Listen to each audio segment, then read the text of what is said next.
લક્ષ્ય ન્યૂઝ, એક નજર, એક લક્ષ્ય. ડભોઈ પોલીસે બાતમીના આધારે ખાનપુરા ચોકડી પાસેથી પિકઅપ ટેમ્પોમાં પ્લાસ્ટિકના કોથળાની આડમાં વિદેશી દારૂનો જથ્થો હેરાફેરી કરતા ચાલક અને બોલેરો પિકઅપ સહિત કુલ ₹12,90,160ના મુદ્દામાલ કબજે કરી ચાલકને ઝડપી પાડી 2 લોકો સામે ગુનો દાખલ કરી કાર્યવાહી હાથ ધરી છે.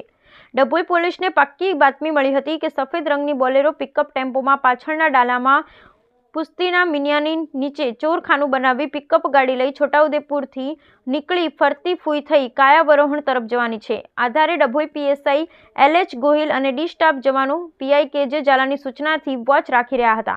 બાતમી આધારે પિકઅપ ગાડી આવતા તેને રોકવા જતાનો ચાલક કાયાવરોહણ તરફ ભાગી છૂટ્યો હતો. કાયાવરોહણ બાઇટના જમાદાર શૈલેષભાઈને સૂચન આપતા ખાનગી વાહનોથી બેરિકેટિંગ કરી સદર પિકઅપ ગાડીને રોકી તપાસ કરતા ડાલામાં ચોરખાનામાં જુદી જુદી બ્રાન્ડનો ભારતીય બનાવટના વિદેશી દારૂ કુલ બોટલ માંગ 3500 કિંમત ₹4,89,660નો મળી આવેલ.